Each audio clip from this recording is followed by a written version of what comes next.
All right, welcome. My name is Cameron. I'm one of the pastors here at Crosspoint. I am frankly shocked at how many of you are here today, given it was the 4th of July yesterday. So good for you. I don't know, extra gold star or whatever we get when we are faithful, even when it's difficult to wake up in time. All right, I want to start with letting you think about something for a minute. I want you to think about the worst boss you've had, or one of the worst if you have a big list. And I want you to think just for a minute about what made working for that person or with that person so negative or such a struggle.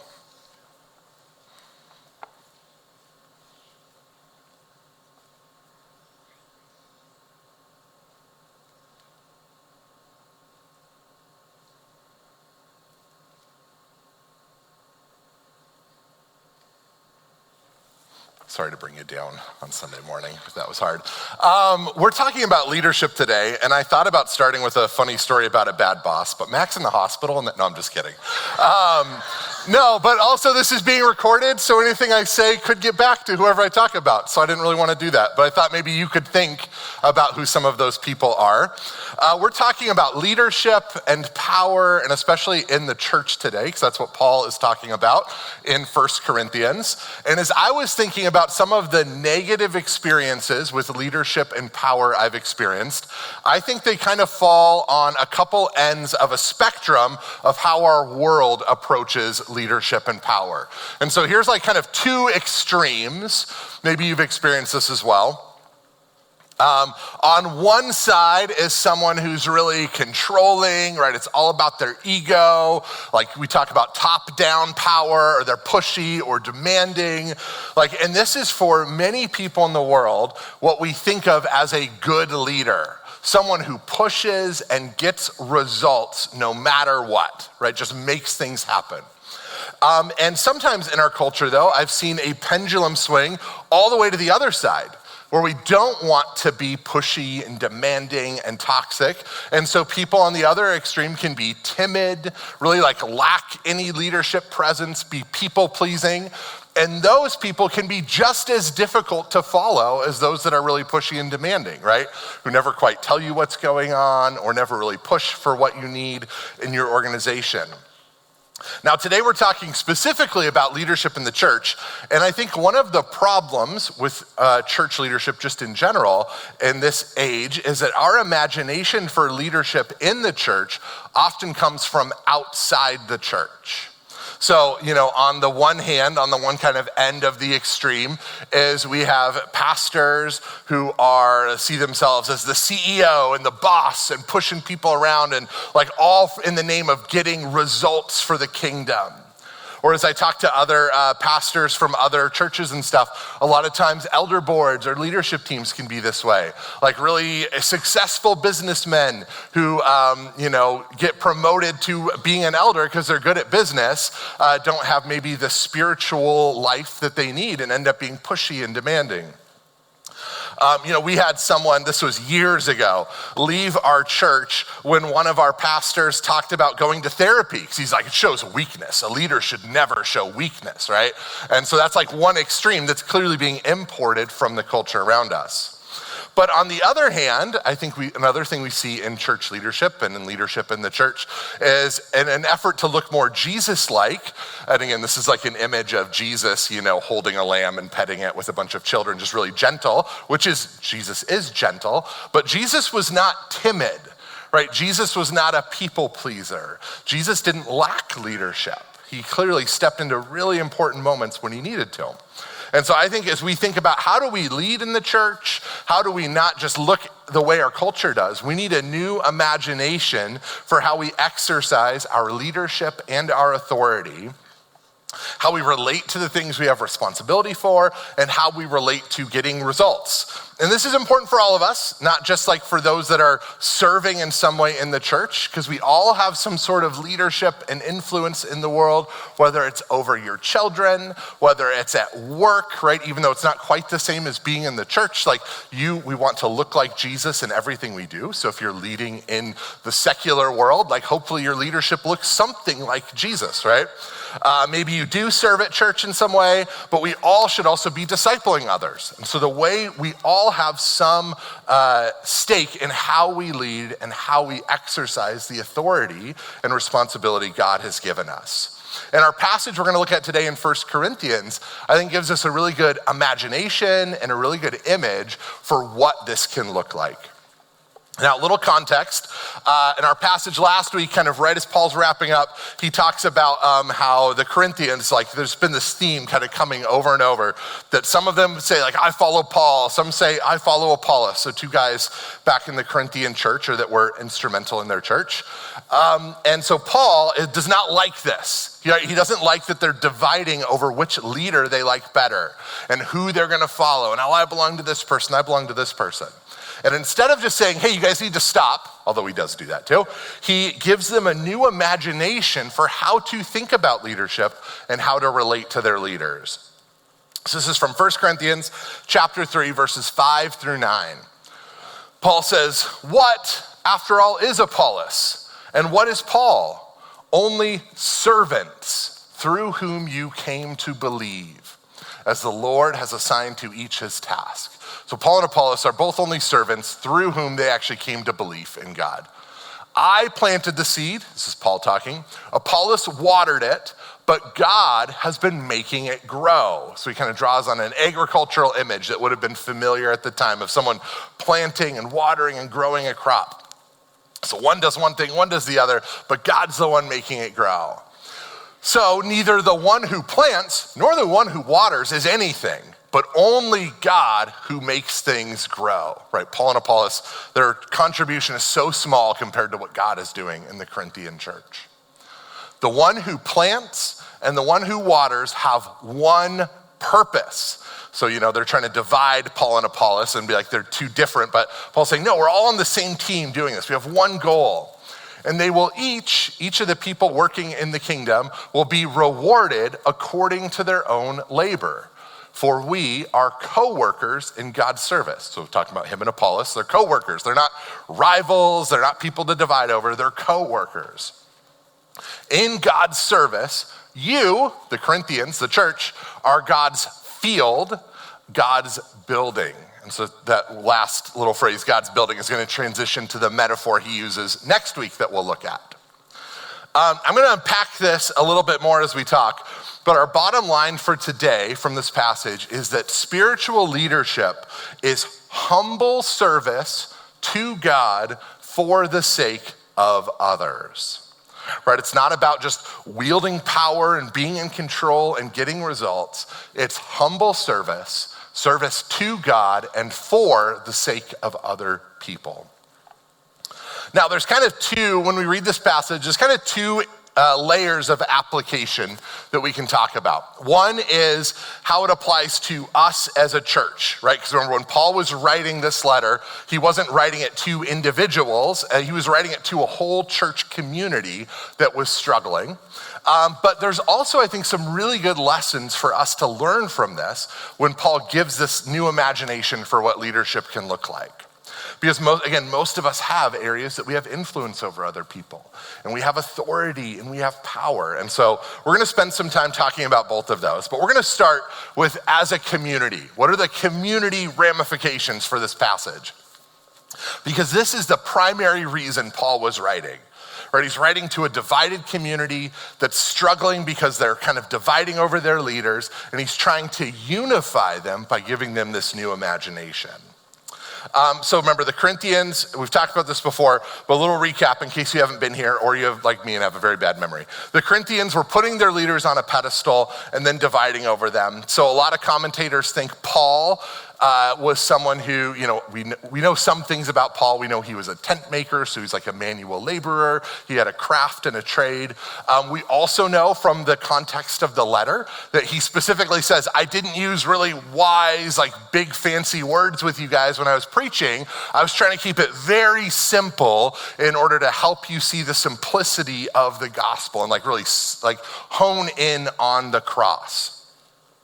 So a lot of commentators think because of those things that in Corinth, in the Corinthian church, and we'll see later in the letter that there's a lot of divisions between the upper class and the lower class people, that a lot of maybe the lower class, more like working people, liked Paul's preaching, right? Because he kept it simple. He kept, like, they could relate to him because he worked with his hands and did all of this stuff. Although we know Paul, from his letters, that he can speak very eloquently, but he chose not to in Corinth. And then at some point, Apollos came in. And Apollos probably used more of like a lot of the modern rhetorical tools of speaking that would have been common at the time. He would have sounded a lot more charismatic probably, and kind of wowed people and dazzled people, and talked about, like, maybe even referenced like all sorts of different philosophers and stuff, like drawing on the wisdom of this world as well. And so probably the more upper class, like, worldly successful Corinthians would have loved Apollos. Like, yeah, this is the guy we want, right? We want someone who's well-spoken, who speaks our language, who makes us feel like we're important, because this is all really important to them. And notice, instead of Paul weighing in on who is better or who they should follow, he reframes for them how they're even relating to their leaders and to leadership. So here's a little graph I had Adam make. So some people thought Paul was better than Apollos. Other people thought the other, like, no, Apollos is better than Paul. What Paul's saying is, no, you guys got it all wrong. It's more like this. Like, next to God, we are nothing. Like, any of these little differences that you're gonna see in our styles and how we communicate are nothing compared to the greatness of God. They are, Paul and Apollos, and both their different styles and preferences, are vessels through which the Corinthians can access God and see how great and amazing God is. Now, of course, if Apollos was not preaching the gospel, Paul probably would have come in very strongly and corrected him. But because he was, really the thing the Corinthians were dividing over was kind of petty stuff in comparison to the gospel and all that God had done for them.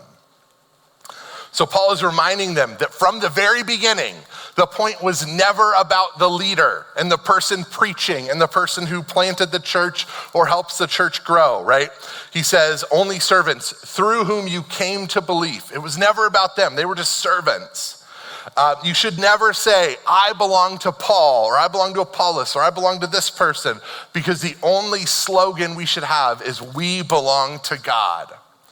God is the one who is worthy of our undivided attention and gratitude and adoration and devotion. No matter how much I've done for you, or Mac has done for you, anyone else on our staff or leadership team, any other pastor at a church you've been a part of, any other random person you found on YouTube or Instagram, right? It's nothing compared to what God has done for you.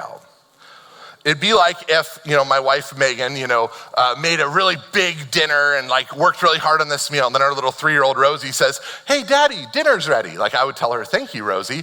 But it would be ridiculous if I said, wow, thank you, Rosie, for making this big meal for me. Like that would be confusing the messenger with the one who really did all of the work, right? Now, of course, I'm happy Rosie announced it. Otherwise, I wouldn't know it was dinner time. These are important things, but they're not nearly as important as all that Megan did to make the meal for us, right?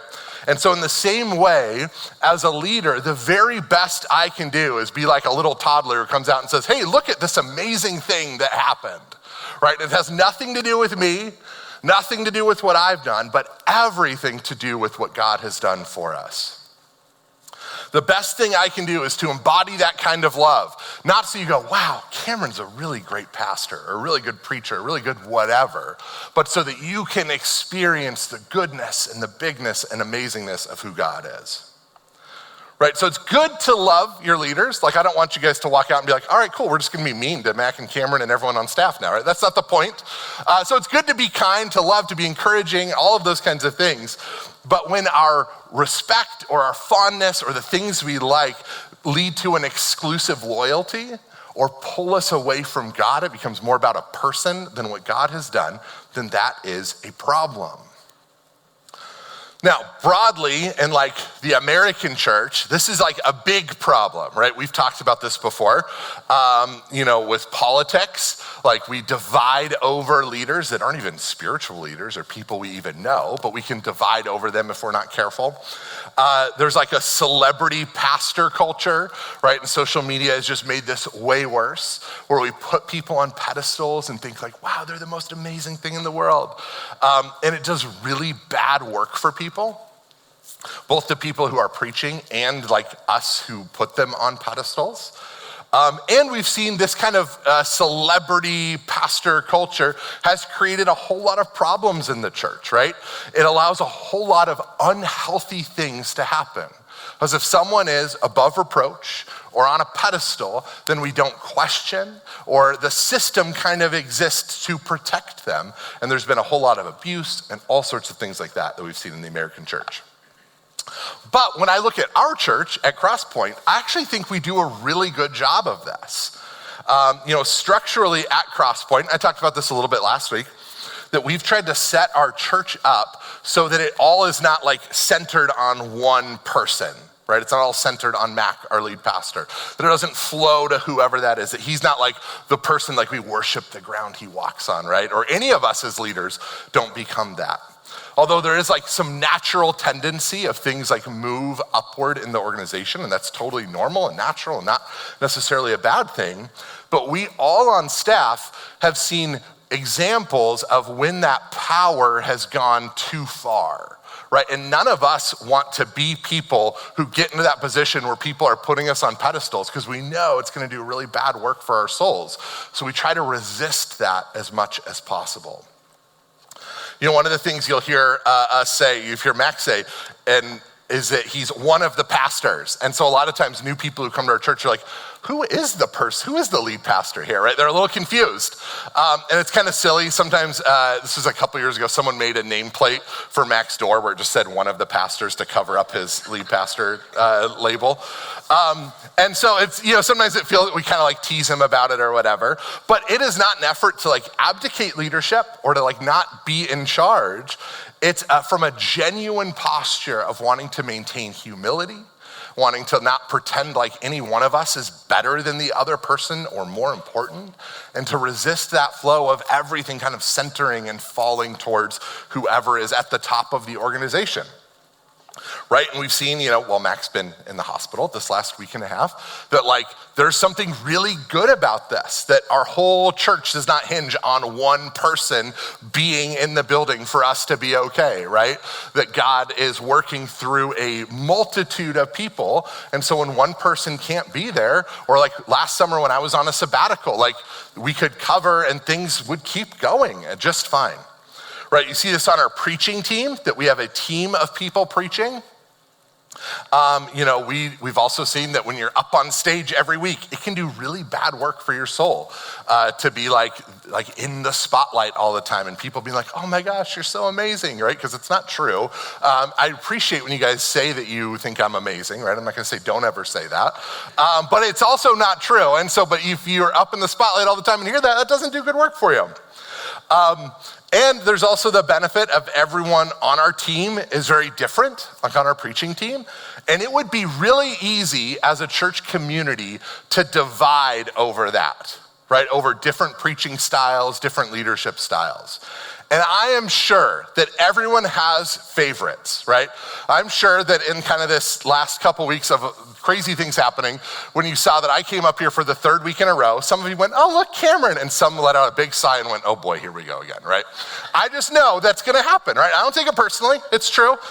But one of the things I love is we get a surprisingly few number of weird comments that people make about who they like better, right? Back when we first started doing this, there was a lot more of them. People would be like, I think you should be preaching more. And I'm like, okay, thank you. Or I think Mac does a better job than you. I'm like, okay, I don't know what I'm supposed to do with that information, right? But like now that doesn't really happen. And I think that it would be very easy because of the diversity of styles and leadership presence and all of those things to like create divisions in our church body. And it just does not happen. So I'm really thankful to be a part of a community that I feel like lives into this really well. Or if you do believe it, you're not stupid enough to tell me that because you know I don't want to hear it, right?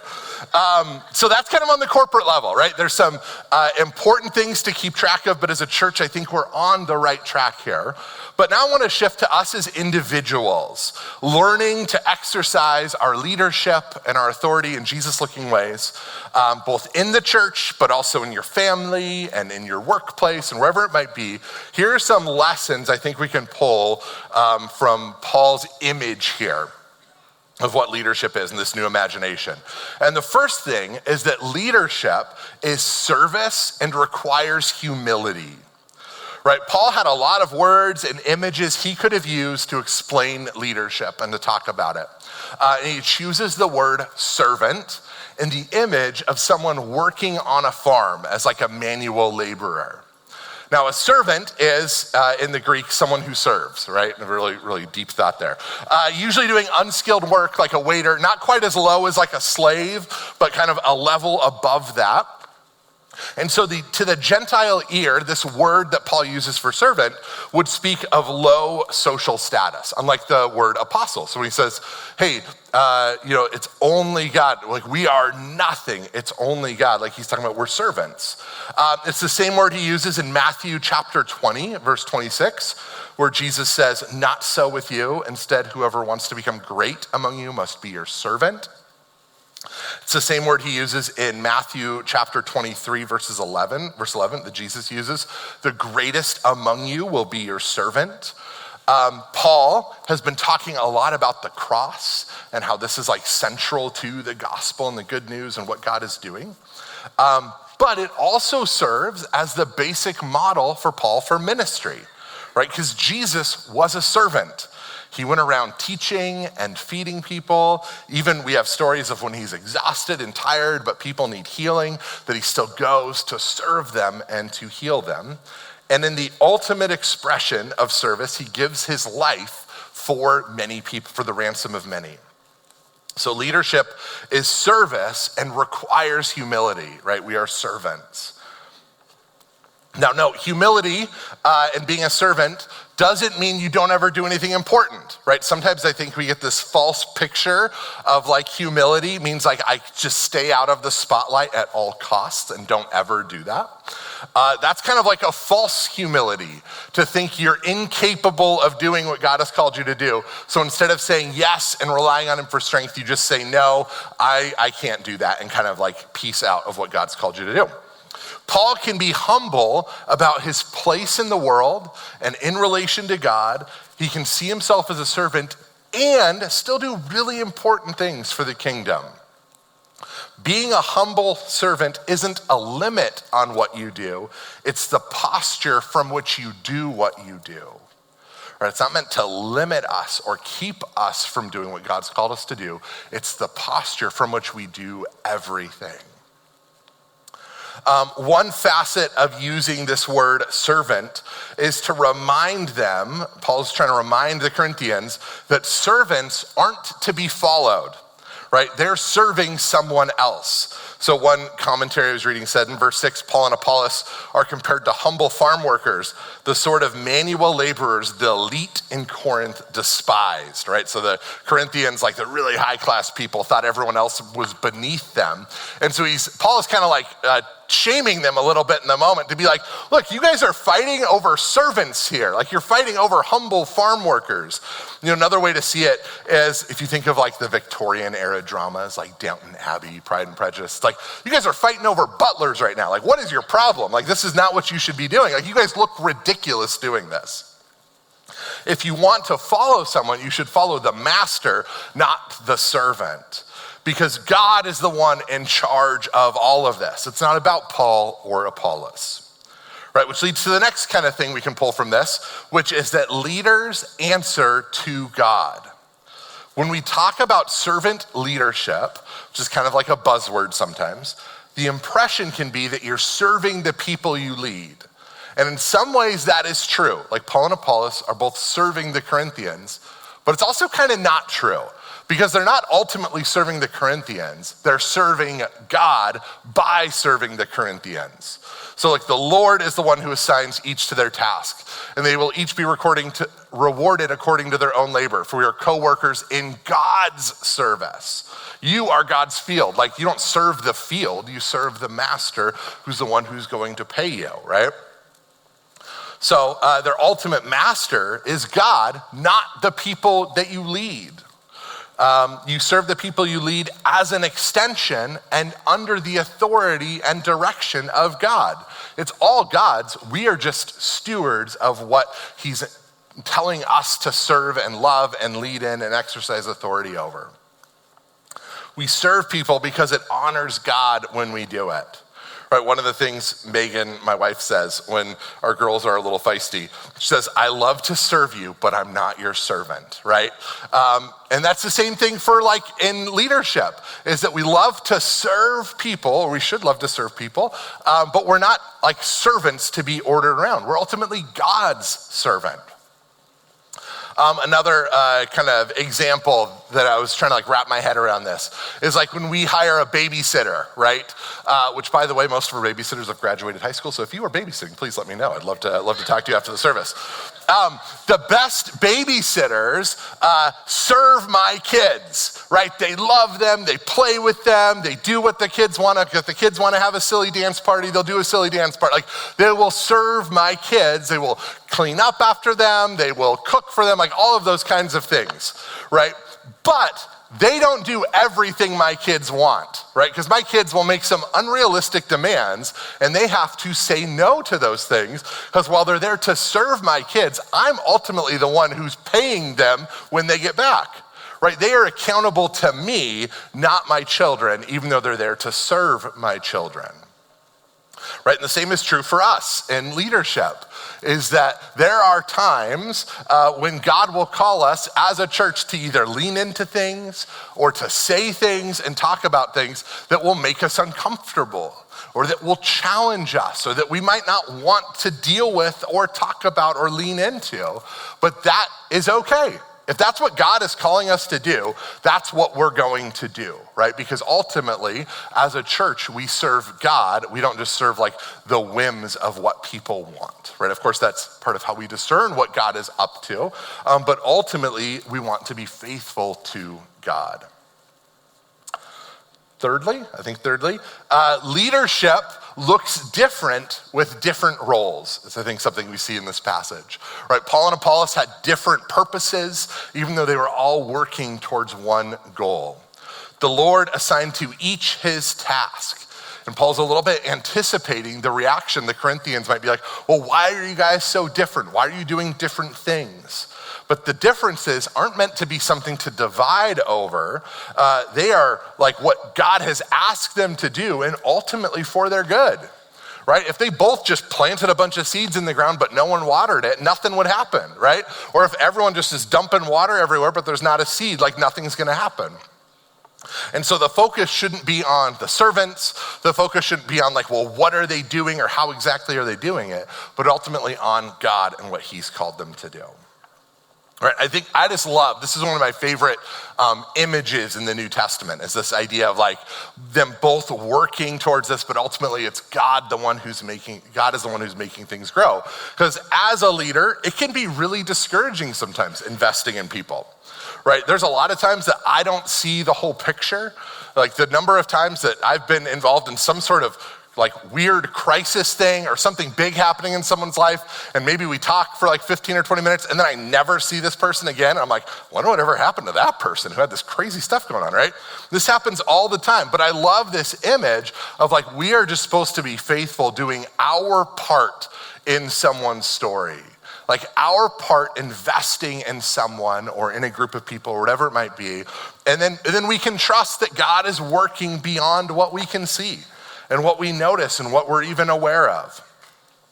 right? Or sometimes I can compare myself to other people, right? And think like, hey, because I'm not like this person, like maybe I'm not measuring up or I'm not good enough, right? I work really closely with Mac and Katie, and I'm very different from both of them, right? And I often think like, should I be here? Like, why am I in this room right now? Like, I don't feel like I belong here. But what I found is the things that make me feel like I don't fit or we're not on the same wavelength all the time, or it's the same kind of personality, the things that I feel like I'm not measuring up or I feel pressure to change, these are the very things that they appreciate most about me, right? And that this difference isn't something that's a problem, although it can cause tension at times. The difference is actually something good that God brings together for a good purpose. That even though we are all different, all with different spiritual gifts and personalities and all of those things, but as a church, when we come together, our goal is the same, even if our tasks are different as a church. Our goal is ultimately to serve God. And the best thing you can do for God's kingdom isn't to become more like Mac or become like some influencer you see on Instagram, but to figure out what role God has assigned you to and then live into that. Not as an excuse to like never grow or resist your unhealthiness, right? If you find yourself saying, hey, God just made me a jerk. This is just the way I am. Like, that's a problem, right? Like, those are things God wants. Like, when I say this, it's like the best version of you that God, like the fully transformed version of you is who God wants you to be. And it'll be different than me and for any of us. And that's a good thing when we can come together and allow those differences to complement each other as we move towards a common purpose together. And then last thing, which I think is super important, and I've already kind of touched on, is that ultimately it's God is the one who brings growth. Growth is not automatic. Like in the Jewish worldview, they would see like if you planted something, like it's not just a seed that did its own thing, like God kind of makes all of that happen. And the same is true spiritually, that God is the one who ultimately brings growth for people. He cares more about the transformation of the people we lead, whether it's in a Sunday school class, whether it's your kids, whether it's at church, at work, whatever it might be, than you do. And compared to God, the work Paul and Apollos are doing, or the work we do, is nothing, right? Our work is important. We don't want to neglect it. Like had Paul not planted the church in Corinth, I don't know what would have happened if someone else would have come along right away or not. So the work is important, but without God and his growth, it's worthless. Right? All we're kind of building is these empty husks without God actually growing, like making the growth happen. And I think this is really good news that we can't force growth, although sometimes we wish we could force growth in the people that we lead, right? Or the people we parent, not me, of course, but other people do, I'm sure. We can't force it. And it's good news though, because it means we don't have to try to manipulate people. We don't have to try to like kick people to get them going. It means our definition of success can be more about seeking to be faithful planters and waterers and pruners rather than just getting results, which especially in church usually just means getting more people in a seat and more money for the budget, right? Often in the American church, that's what it is, not even talking about anything spiritual, just like, let's get more people here. And if there's more people, it must be good. Good things must be happening, right? So our definition of success can be more than that, can be about faithfulness, and that we don't need to conflate faithfulness with results. Sometimes being faithful, we might not see all the signs of success on the outside, but that faithfulness pays dividends when we trust and we know when we're in step with God's Spirit.